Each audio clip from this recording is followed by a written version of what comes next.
Seltzer Kings. Podcasts. So, you just started using LinkedIn Premium. Now what? Well, on your premium company page, you noticed around 7.5 times more page engagement and 5 times more page views. Well done. And now, new clients are messaging you. All because you're using LinkedIn Premium, which helps you get the business growth you want. Think big, small business. Think big. Start your free trial at linkedin.com/premium small business. That's linkedin.com/premium small business. My name is T2756. Would you like to have sex with me now for money? Worst Movies Ever Played is back with 3 new VHS movies for your ears. Sextipede, you're alive again. How I've missed you. Anything can happen in this actual play RPG podcast, and we mean anything. You didn't think you could go to Texas Instruments without murdering someone, did you? Subscribe to Worst Movies Ever Played wherever you get your podcasts. No, I'm too mad at everything else to be snarky to you, Gavin. Just hit the language warning. The following podcast contains You used to be a kind, loving man, and now you're a foul-mouthed monster. explicit language.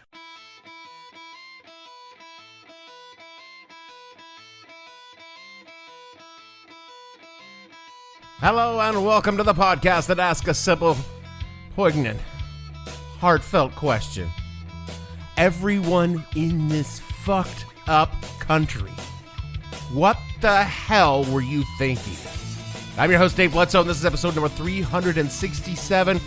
Who could have seen it coming edition of the show, where we talk about, well, what the hell do you think we're going to talk about the end of Roe? Stay tuned. The What the Hell Do You Think podcast is brought to you by My Mailbox. Literally, I mean my mailbox. You see, my mailbox is in New York City, which isn't a place where abortions are legal, safe, and the medications for inducing abortions can be mailed to anyone within the city and state. And my mailbox wants you to know you can use my mailbox as a mailing address for your abortion pills. When they arrive, I will take them out of my mailbox, repackage them in safe, anonymous packaging, and send them to your mailbox wherever you may live. Hell, I can even stuff them in a little teddy bear or a box of chocolates so no one can imagine that the mail from my mailbox to your mailbox is full of abortion pills. My mailbox, a safe place to say you get your mail so you can get your abortion pills, because fuck them God-bothering pieces of shit wherever it is you live.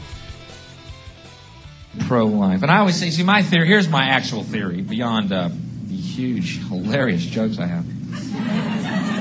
Here's my real theory, though. If you're so pro-life and you're so pro-child, then adopt one that's already here, that's very unwanted and very alone and needs someone to take care of it to get it out of a horrible situation. Okay? And people say, why don't you do that? And I say, because I hate fucking kids and couldn't care less. Couldn't give a fuck. Don't care about it all about abortion. It's your choice. Case closed, the end, bottom line. And by the way, a 3-month-old kid in your belly is not a fucking human being. Okay? It's a bunch of little congregate cells. You're not a human till you're in my phone book.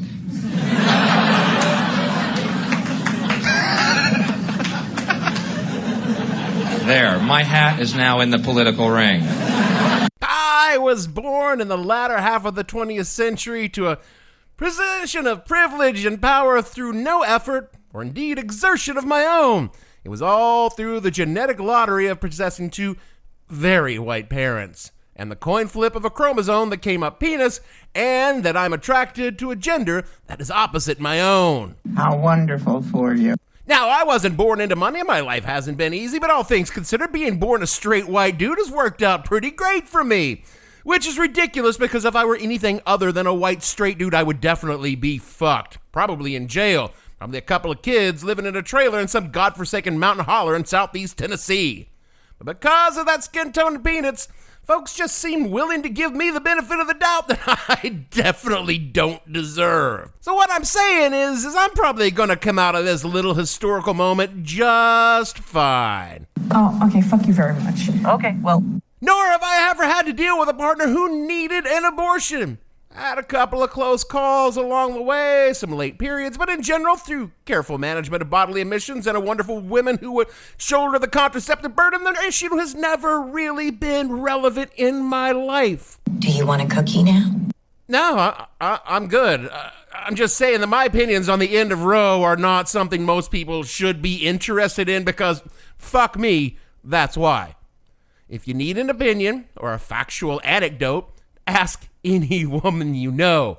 They'll have plenty to say about the issue. And they're the people whose voices need to be heard, but we don't have a woman on this Sausage Festival podcast, and I won't presume to speak for them in this moment in history. Now, if I had a woman, I'd turn this show over to her right now, but I don't, because they have more important things to be doing, like burning shit down and howling for the blood of a Supreme Court justice. I said we give it to him. But this is a show where we talk about, well, what happened and why it happened.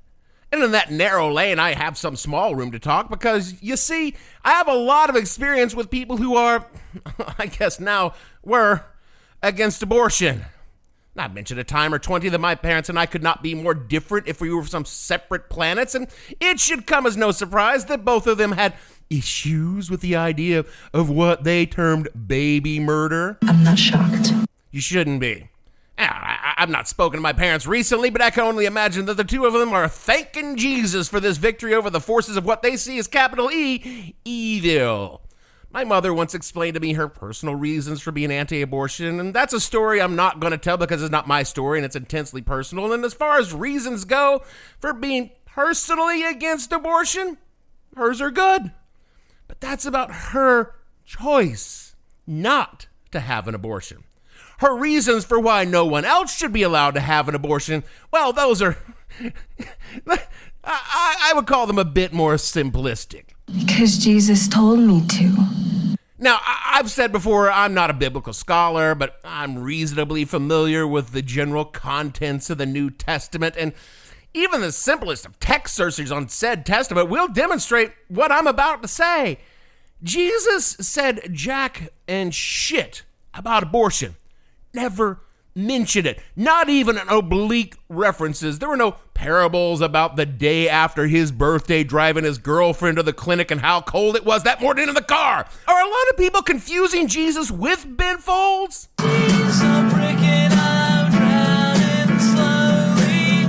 Look, you can check all you want for the words abortion or references to terminate a pregnancy, and you are never going to find them in the fucking Bible. I mean, there are plenty of references about killing kids after they were born, and a lot of them seem to come from this God guy asking his people to do it. So I'm not at all sure why my mom and everyone like her got the idea that Jesus was against abortion. Well, I mean, that's not exactly true. I do know where it came from. Someone just made that up, right? Yep, and would you like to guess who made that shit up?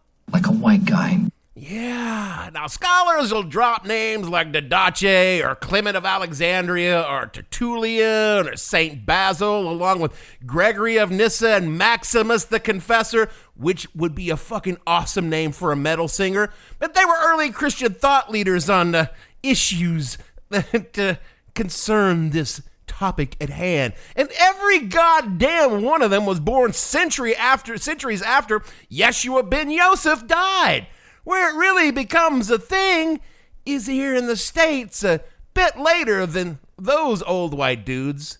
And it gets going with, according to Wikipedia, yeah, we're going to be quoting the Wikipedia a lot because we're on a turnaround here. Quote, in 1966, the National Conference of Catholic Bishops, the NCCB, asked then Reverend James T. McHugh to begin observing trends in the reform of policy on abortion, unquote. The Catholic Church has long had a habit of sticking its nose into the sexual business of other people when they weren't making their business to stick their dicks in altar boys. Oh, that's a good burn. McHugh went on in 1973 after Roe was announced to formalize the National Right to Life Committee to unify various Christian groups, even Protestants, into collective action to combat the sin of abortion. Oh, right to life. You know, that's always struck me as a bitterly ironic sort of term. Someone care to show me how this right to life works? I mean, first of all, there's no mandate that any one individual is born. There are like hundreds of thousands of sperm in every jizz load, and not all of those 100,000 sperm, every load, have the right to exist. And hey, not every egg that gets fertilized makes it through gestation. And come on, children die every fucking day through any number of ways. Didn't those kids in Uvalde have a right to life? But you know what? They're fucking dead. Someone show me a contract that says anyone has a right to life, and I will show them the fucking obituary pages. Fuck that nonsensical bullshit. But it was the Godfatherers that decided they were the arbiters of this fictional right to life.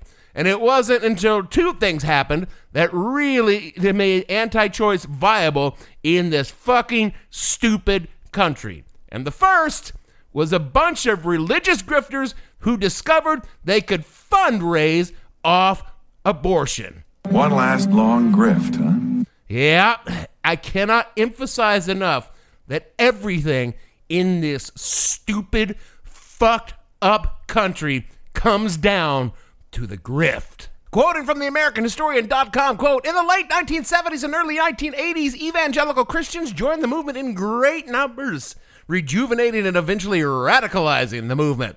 Previously, in the late 1960s, evangelical scholars, pastors, and physicians could not agree on whether or not an abortion was sinful.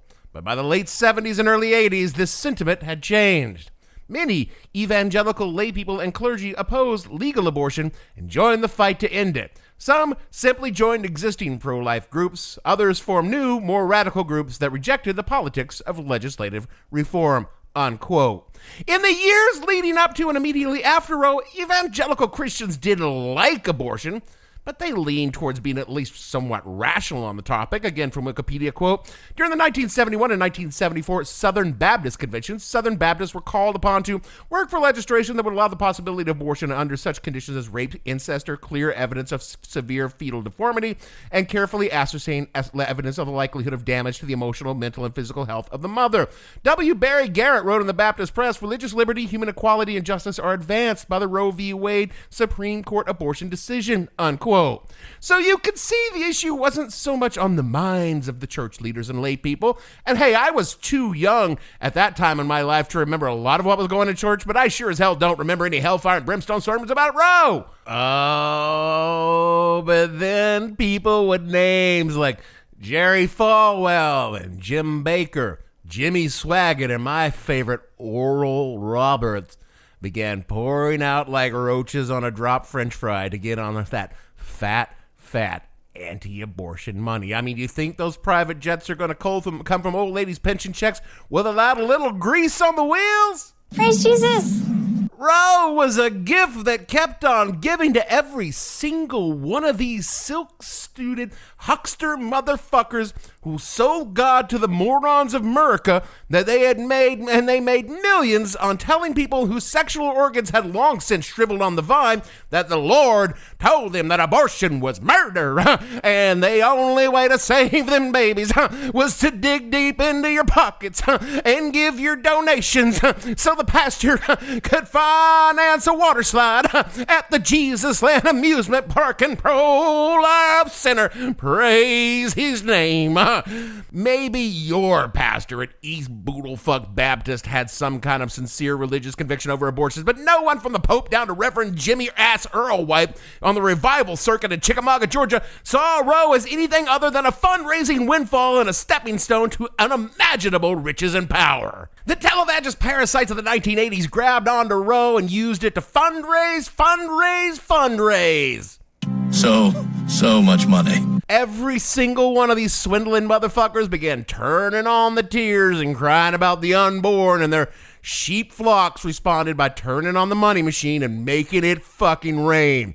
Hell, by 1980, these televangelist fuckers could afford thousands of abortions for their mistresses and first stoles for their wives, and every goddamn dime of it was fucking tax exempt. And you know what? When that kind of money's on the table, it ain't long before the scavengers come swooping down to strip the fucking flesh off the bone. And when it comes to stripping the dead, rotting flesh from the carcass of freedom, that can mean only one political party.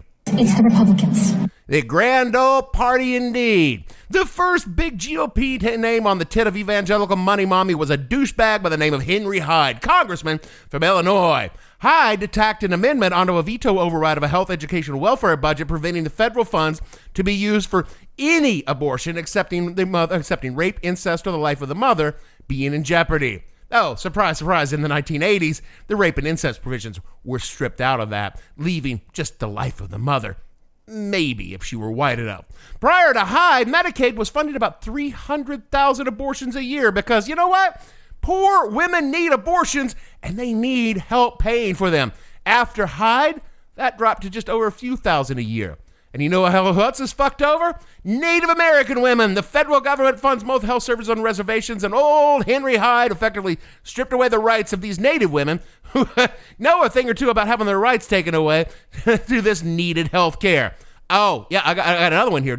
Now, this is for you conservatives out there. Anyone on active duty in the military, their dependents, and their veterans, fuck you, no more abortions for you. Thank you for your service. And if you think this is like old news, that's a Hyde Amendment, Dave. It was 1976. Does it have anything to do with that? Do you know that when Obamacare passed in 2010, it too contained a provision stating that no federal funds would be used for abortion, and that was added as an executive order in order to get some votes by none other than Barack Hussein Obama. But oh, forget about Barry, pod friends. There was one man who looked at the frothing fear rage spurred on by a dozen or so hypocritical Bible thumpers and thought to himself, You can use them. And it took the singular myopic vision of that one man who saw in the slack-witted, drooling faces of a million fuckwits that their fake faith-based outrage could wash him like a tidal wave of excrement from the overflowing shitter of middle America up to the pinnacles of power. And the only man who could be so base as to make these simpletons his base, come on. You know the name, you know what he did, so come on and say it with me now. Ronald Wilson Reagan. In his blockbuster 1983 essay, the Gipper came out swinging like Nancy on a Hollywood casting couch. Quote, well, the 10th anniversary of the Supreme Court decision in Roe v. Wade is a good time for us to pause and reflect. Our nationwide policy on abortion on demand through all 9 months of pregnancy was neither voted for by our people nor enacted by our legislator. Not a single state had such unrestricted abortion before the Supreme Court decreed it to be national policy in 1973. But the consequences of this judicial decision are now obvious. Since 1973, more than 15 million unborn children have had their lives snuffed out by legalized abortions. That's over 10 times the number of Americans lost in all of our nation's wars. No mistake, abortion on demand is not a right granted in the Constitution. No serious scholar, including one disposed to agree with the court's results, has argued that the framers of the Constitution intended to create such a right. Shortly after the Roe v. Wade decision, Professor John Hart Ely, now Dean of Stanford Law School, wrote that the opinion is not constitutional law and gives no sense of obligation to try to be.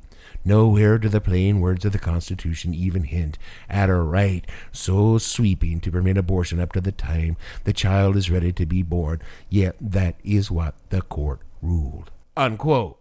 That is not what the fucking court ruled, you lying sack of shit.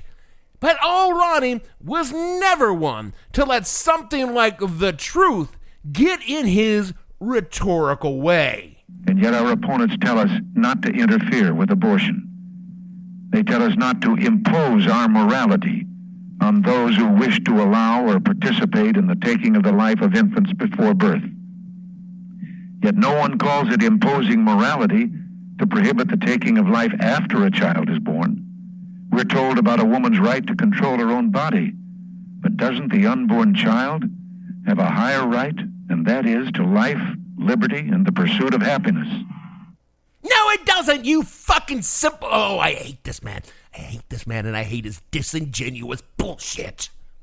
You know, as a C-list actor in Hollywood's golden era, we can safely assume that Ronnie at least financed a couple of abortions, and his deep and abiding concern for the unborn didn't exist when he signed the Therapeutic Abortion Act of 1967, expanding abortion access in California, though his later biographer said he was troubled by doing so. You know what troubled means when a politician says it? It means that he's doing something that later he contradicts in a different election campaign and has to explain. Well, I guess we do know that Ronnie was troubled because he reached out to Peanuts creator Charles Schulz, who, you know, I gotta say, when I think of a complex moral and health issue, I think Charlie Brown. And what had happened was Schulz had penned a strip which could mean whatever the fuck you wanted it to mean. It was goddamn Charlie Brown. It wasn't fucking Doonesbury. Anyway, Ronnie said Schulz had touched a nerve with his pen and ink drawings of children. This is the kind of deep thinking the Gipper was truly known for, seeking solutions in the funny pages. I happen to know for a fact that he got most of his defense policy from Beetle fucking Bailey. Beetle Bailey. What Ronald Reagan did, whether or not he held a single shred of a moral integrity on the matter, was give the worst fucking people in America a huge microphone and platform to oppress women. And these people did not need any help in that regard. From an essay titled Ronald Reagan and Abortion by Warren Martin Hearn, quote, "The first thing that Ronald Reagan said at his first press conference on the day after he was elected in November of 1980 was he was going to make abortion illegal. This encouraged Senator Strom Thurmond to state on the Today Show 2 days later that he would seek the death penalty for doctors who do abortions," unquote. Now, I should note, for those of you who do not know, that fucking Strom Thurmond was a noted racist and segregationist who ran for president on the single issue of, preventing black people from existing. But let's go back to our essay on the Gipper. Quote, "On his inauguration day, Ronald Reagan invited leaders of the anti-abortion movement into the Oval Office and asked them what they wanted." I should note here that said leaders of the anti-abortion movement were people like Jerry Falwell. Those were the people that he brought in there. Coincidence? I think not. Reagan's new Secretary of Health, Education, and Welfare, Richard Schweiker, spoke to an anti-abortion rally and declared that the Reagan administration would be a pro-life government. He then instituted the squeal rule that required school authorities to notify parents if their children confidentially sought contraceptives at school clinics, including condoms, which, if you are familiar with history, would soon be extraordinarily relevant in the nascent AIDS crisis. He instituted the global gag rule that stated workers at family planning clinics receiving federal funds could not so much as speak to women concerning the subject of abortion, even if their lives were in danger from pregnancy. The workers, physicians, nurses, and counselors were prohibited from using their medical judgment to give women life-saving advice, unquote. Seriously, fuck that guy. Dr. Hearn notes that Reagan's deep and abiding care for the unborn stopped when he needed fetal stem therapy for his fucking Alzheimer's.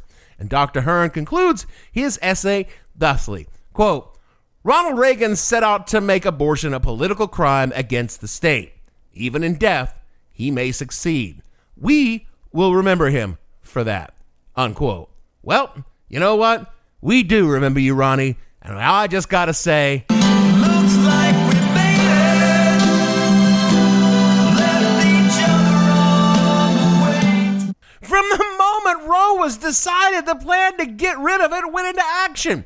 And it wasn't a plan by intellectuals and philosophers crafting compelling arguments to convince the nation of their position, but a group of hucksters grasping the Bible in one hand and a moron's money in the other. And the politicians whose only real position was maintaining the dominant position of the white Christian male in this country. And, of course, to make fat stacks from bone donor monies and land cush jobs in the private market once they left office. They don't give a fuck about women or children or even God. They give a fuck about controlling you. And if you think this will stop with abortions, I got the kingdom of heaven to sell you for just a small donation. And what is most infuriating of all is how the Democrats are shocked, I tell you, that this has come to pass. The fuckers have been telling us for 50 fucking years this is what they were going to do. And then they worked with single-minded devotion to make it happen. They literally took what little democracy we have in this country, shat on it to stack the deck in the Senate and the courts, working for this very day. And now Joe Biden, Chuck Schumer, and Nancy Pelosi are all like, none of us could have seen this one coming. It isn't like every single Republican has said, we are definitely going to take these rights away from these women because we hate them, and we're going to do it the very second we get a chance, or anything like that. Yeah, they just sort of snuck it right past us all, right? And these fuckers have the temerity, the Democrats, to start pumping out fundraising emails hours after women in over half the states in the country were demoted to third-class broodmares for the theocratic states of America. I'm sure the women in low-rent Gilead are super happy to donate to the DNC, Nance, because I know I am. And what's worse, we kind of got to stick with these fuckers because they are literally all we've got. For every AOC, Liz Warren, or Bernie Sanders, there are 5 go-along-to-get-along fuckheads out there that are perfectly content to have this be a get-out-the-vote issue come November. That's right, ladies. Your body is not only an incubator for the GOP, it's also a real needle mover when it comes to the polls for the Democrats. Aren't you thrilled? No, not really. Now, there's a little group out there that goes by the name of Jane's Revenge.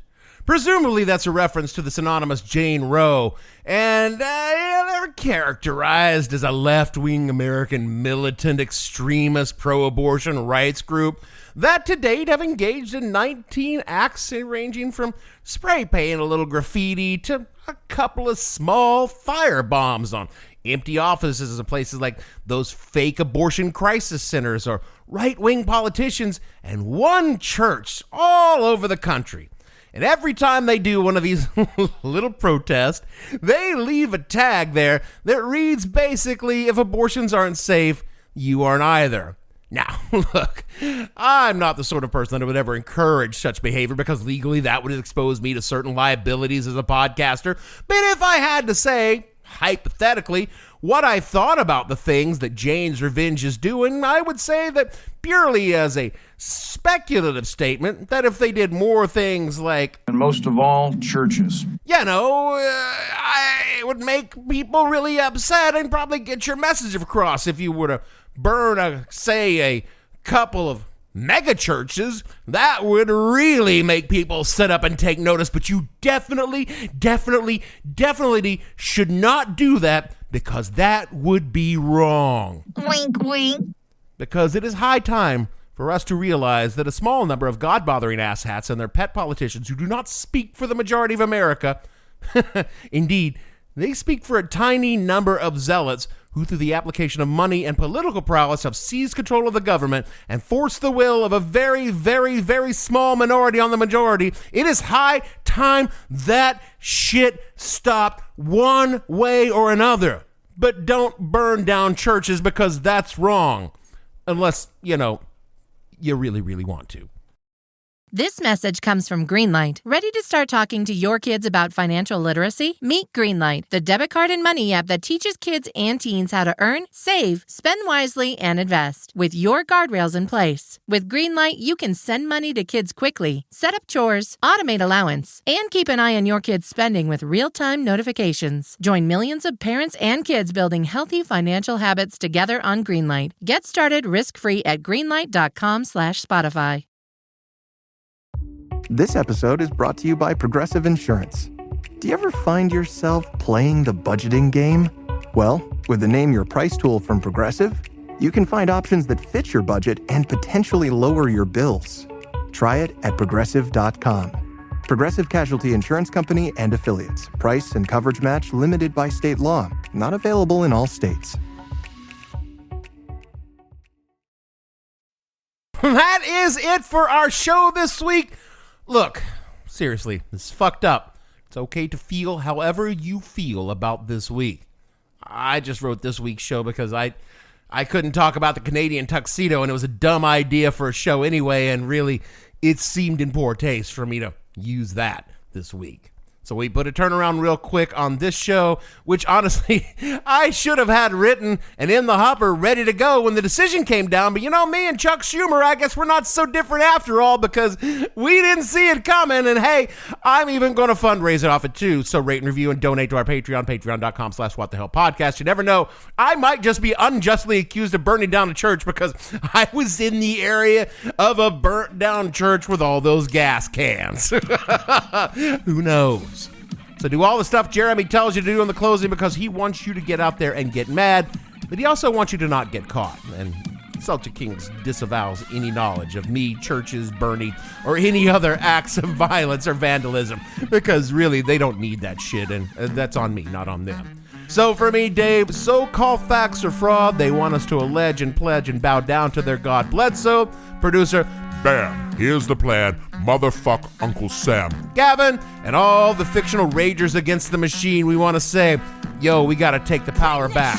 We'll see you all next week.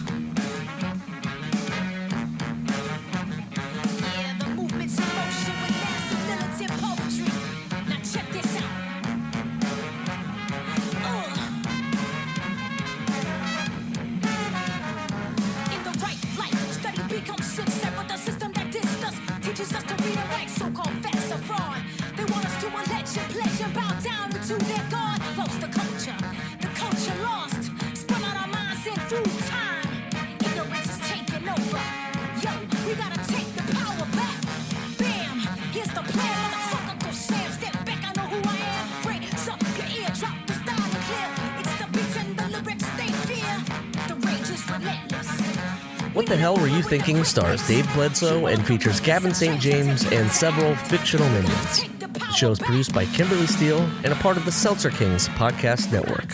You can find more information on the show on their website, whatthehellpodcast.com, or on Twitter at @thehell_podcast, or on Facebook as What the Hell Podcast. Thanks for listening. I have no ending for this, so I take a small bow. Violence. Seltzer Kings Podcasts.